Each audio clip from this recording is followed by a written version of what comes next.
નમસ્કાર વિદ્યાર્થી મિત્રો, ધોરણ 12 ફિઝિક્સ ચેપ્ટર નંબર 4 આજે એના લેક્ચર બીજો છે મિત્રો. એના સ્વાધ્યાયના એક્ઝામ્પલમાં 11મો એક્ઝામ્પલ જોઈશું મિત્રો. એક ઓરડામાં 6.5 જી એટલે ગોસ 1 જી બરાબર 10⁻⁴ ટેસ્લા જેટલું નિયમિત ચુંબકીય ક્ષેત્ર રાખેલું છે. તો આ ક્ષેત્રમાં લંબરૂપે એક ઇલેક્ટ્રોન 4.8 × 10⁶ મીટર પર સેકન્ડ ઝડપે છોડવામાં આવે છે. તો ઇલેક્ટ્રોનના માર્ગ વર્તુળાકાર કેમ હશે તે સમજાવો. આ વર્તુળાકાર કક્ષાની ત્રિજ્યા પણ શોધો મિત્રો. ઈ અને એમી ઇલેક્ટ્રોનના લેવાના છે. ચુંબકીય ક્ષેત્રના લીધે ઇલેક્ટ્રોન પર લાગતા બળનું સમીકરણ યાદ કરજો. F સદિશ બરાબર Q કૌંસમાં V સદિશ ક્રોસ B સદિશ હતા, પણ વીજભારની જગ્યાએ ઇલેક્ટ્રોન લેવાના છે માટે F સદિશ બરાબર E કૌંસમાં V સદિશ ક્રોસ B સદિશ પરથી આપણે મૂલ્ય મૂકી શકીએ. મૂલ્ય લઈએ તો F બરાબર BeV sin θ. આ સમીકરણ થયું.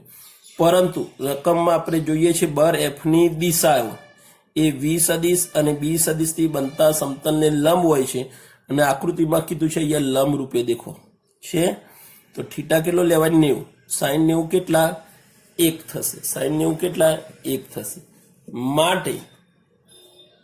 માટે ઇલેક્ટ્રોન વર્તુળાકાર ગતિ કરતા હોવાથી ચુંબકીય બળ બરાબર કેન્દ્ર ત્યાગી બળ BeV બરાબર mv²/r પરથી r ને કરતા બનાવો mv/b અથવા ડાયરેક્ટ પણ લખી શકાય મિત્રો.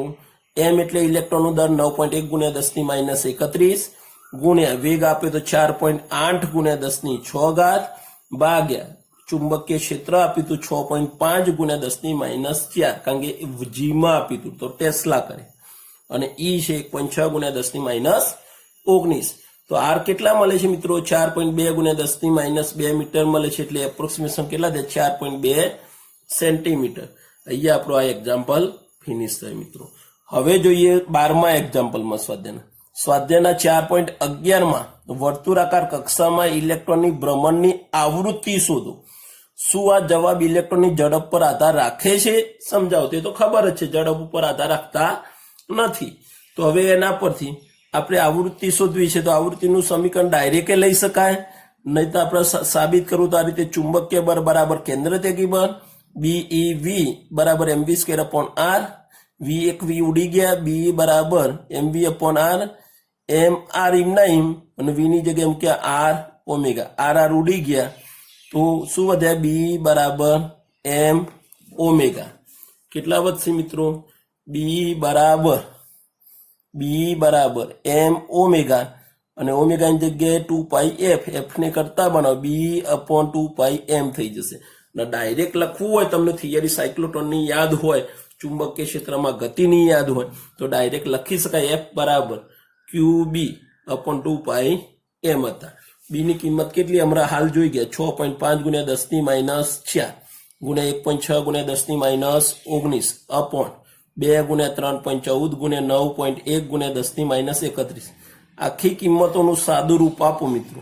તો F બરાબર 18.18 × 10⁶ હર્ટ્ઝ મળશે. એટલે કેટલા મેગાહર્ટ્ઝ છે? 18 મેગાહર્ટ્ઝ. માટે આવૃત્તિના સૂત્રમાં ઝડપ આવતી નથી, માટે તે ઇલેક્ટ્રોનની ઝડપથી કેવા છે? સ્વતંત્ર છે. આવતા નથી એટલે એવા કેવા છે? સ્વતંત્ર છે. માટે આપણે કહીએ છીએ કે આવૃત્તિ ઉપર આધાર રાખતા નથી.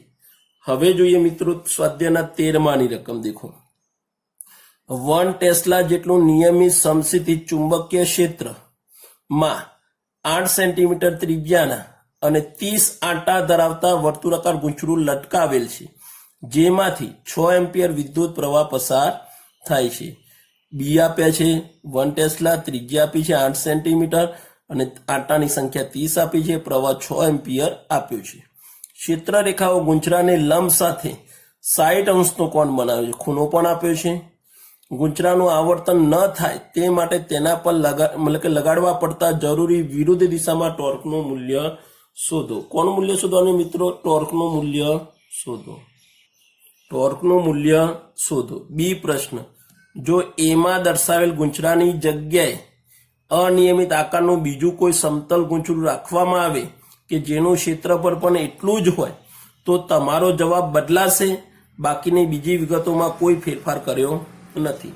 તો રકમમાં દેખજો તો n બરાબર 30 આપે હતા, પ્રવાહ આપ્યો તો 6 એમ્પિયર, બી આપે હતા 1 ટેસ્લા, થીટા આપે હતા 60 અંશ, ત્રિજ્યા આપી હતી 8 સેન્ટીમીટર, મીટર કરે 8 ગુણ્યા 10 - 2 મીટર. ટોર્કનું સમીકરણ મિત્રો યાદ કરો, ટો બરાબર NIAB sin થીટા. તો NI ક્ષેત્રફળ પાઈ r સ્ક્વેર, બી sin થીટા. ચલો કિંમત મૂકીએ. n કેટલા 30, I કેટલા 6, પાઈ 3.14, r ડબલ 8 64 ગુણ્યા 10 - 4 અને બી કેટલા છે 1 ટેસ્લા ગુણ્યા 1 અને સાઈન કેટલા આપેલા છે 60 અંશ. સાઈન 60 ની કિંમત કેટલી √3/2. સાદું રૂપ આપો બધી કિંમતોનું તો ટો બરાબર 3.133 ન્યૂટન મીટર મળશે. ક્લિયર? હવે બી પ્રશ્ન જોઈએ મિત્રો. તો તમને કીધું બદલાશે એનો જવાબ, તો ના, જવાબ બદલાશે નહીં. કારણ કે ટો બરાબર NI A સદિશ ક્રોસ બી સદિશ સૂત્રમાં કોઈ પણ આકારના સમતલ્ય ગુંચરા માટે સાચું છે. કોઈ પણ આકારના ગુંચરા માટે આ વસ્તુ સાચી છે. એના માટે જવાબ બદલાશે નહીં. આના આ જ જવાબ રહેશે મિત્રો. હવે આપણે આ ચેપ્ટરના વધારાના સ્વાધ્યાયના દાખલાનો અભ્યાસ કરીશું. આગળના દાખલા જે જોઈ ગયા 1 થી 13 જે તમારે લખીને તૈયાર ખાસ કરજો વધારાના સ્વાધ્યાય 12ની એક્ઝામ માટે, અને એને પણ તૈયાર કરવા ટાઈમ મળે તો દેખજો. વધારાનો સ્વાધ્યાયની રકમ જોઈએ 14 માની.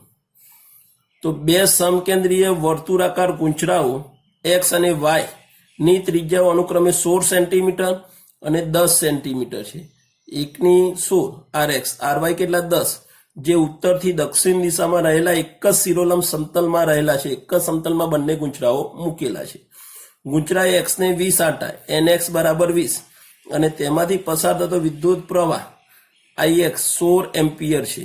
જ્યારે ગુંચરા y ના ny 25 આંટા અને તેમાંથી પસાર થતો પ્રવાહ કેટલા છે 18 એમ્પિયર, IY બરાબર 18 એમ્પિયર થાય. તો પશ્ચિમ તરફ મોઢું રાખીને ઉભેલા અવલોકનકારની દ્રષ્ટિએ x માંથી પસાર થતા પ્રવાહ વિષમઘડી અને y માંથી સમઘડી દિશામાં છે. તો આ ગુંચરા વડે તેમના કેન્દ્ર પાસે ઉદ્ભવતા પરિણામે ચુંબકીય ક્ષેત્રનું મૂલ્ય અને દિશા શોધો. શું શોધવાના? મૂલ્ય અને દિશા શોધો મિત્રો. તો કેવી રીતના શોધી શકાય તો દેખજો. એને શોધવા માટે આપણે અહીંયા લઈએ છીએ આકૃતિ. દેખજો, આ ઉત્તર દક્ષિણ, પૂર્વ પશ્ચિમ અને બે સમકેન્દ્રીય રીંગો દર્શાવી દીધી. બરોબર મિત્રો. હવે ગુંચરા x માટે આપણે લઈએ તો ત્રિજ્યા આપી છે 16 સેન્ટીમીટર, તો 0.16 મીટર. આંટાની સંખ્યા nx 20 અને પ્રવાહ આપ્યો છે 16 એમ્પિયર. હવે તમને કીધું હતું રકમમાં કઈ બાજુથી? પશ્ચિમ બાજુથી જોઈએ તો ગુંચરા x માં કઈ દિશામાં પ્રવાહ છે? તો વિષમઘડી દિશામાં. બહારનું ગુંચરું x છે, અંદરનું y છે, ના છે વિષમઘડી દિશા. બહારના ગુંચરાનો પ્રવાહ દેખો અહીંયા દર્શાવે વિષમઘડી, અંદરનો ગુંચરાનો પ્રવાહ કઈ દિશામાં? સમઘડી. આ બાજુ મોઢું રાખીને તમારે જોવાનું છે અહીંથી. ક્લિયર?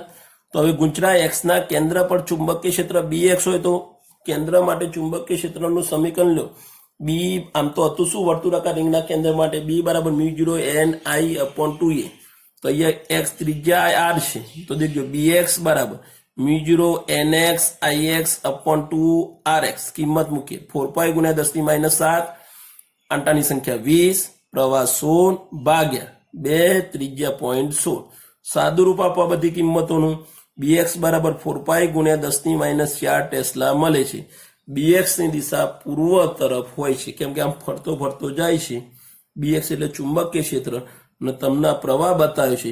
પ્રવાહને જમણા હાથના અંગૂઠાના નિયમ પ્રમાણે અહીંયા ઉપયોગ કરો. આગળ પૂર્વ દિશામાં જોવાનામાં અંગૂઠો રાખો નીચે તરફ, આંગળીઓ વાળો તો કઈ બાજુ જાય છે?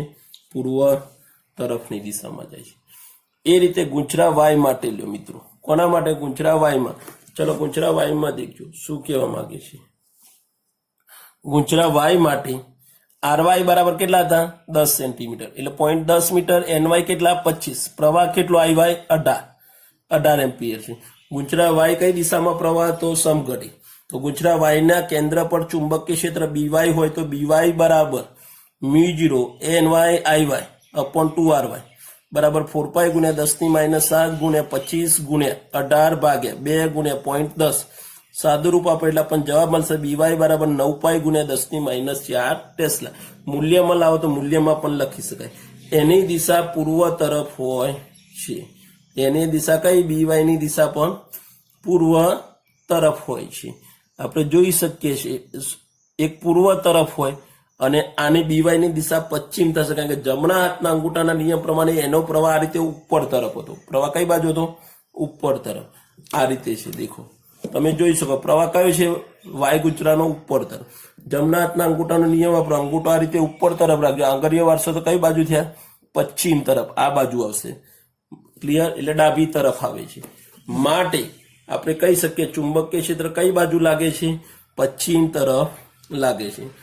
અને પરિણામી કુલ ચુંબકીય ક્ષેત્ર બી વડે દર્શાવીએ કેન્દ્ર પાસે, તો બી બરાબર by minus bx. By minus bx. જે મોટું મૂલ્ય હોય એમાંથી નાનું મૂલ્ય માઇનસ કરો તો 9 પાઈ ગુણ્યા 10⁻⁴ માઇનસ 4 પાઈ ગુણ્યા 10⁻⁴. પરિણામ કેટલા મળ્યા? 5 પાઈ ગુણ્યા 10⁻⁴ ટેસ્લા. 5 ગુણ્યા 3 14 ગુણ્યા 10⁻⁴ તો 1.6 ગુણ્યા 10⁻⁴ ટેસ્લા. આટલું ચુંબકીય ક્ષેત્ર મળ્યું. જવાબ પ્લસ આવે તો વાય ની દિશા કહેવાય, જો ઋણ આવ્યો હોય તો એક્સ ની દિશા કહેવાય. એટલે આપણને ખ્યાલ નથી હોતો આપણે શામાંથી બાદ કરવું, બીએક્સ કે બીવાય માં. તમે જેમાંથી બાદ કરવું તો એમાંથી કરાય, પણ જે જવાબ આવે એના ઉપર જવાનું. પ્લસ આવે તો જે પહેલું કિંમત હોય એની દિશા, અને જો માઇનસ આવે તો બીજા કિંમતની દિશા. અહીંયા પ્લસ આવે તો પહેલી કિંમત કઈ હતી? બીવાય. તો વાય નો જવાબ શું હતો? પશ્ચિમ તરફ. તો અહીંયા લખવાનું પરિણામી ચુંબકીય ક્ષેત્ર પશ્ચિમ દિશામાં લાગે છે. તો આ જોઈ ગયા આપણે સ્વાધ્યાયના 14મો એક્ઝામ્પલ. મિત્રો અહીંયા ટોટલ આપણે એક્ઝામ્પલનો અભ્યાસ કર્યો 11, 12, 13 અને 14. આટલા એક્ઝામ્પલ લેક્ચર 2 માં અભ્યાસ કર્યો છે. હવે આગળના એક્ઝામ્પલ બીજા લેક્ચરમાં અભ્યાસ કરીશું મિત્રો.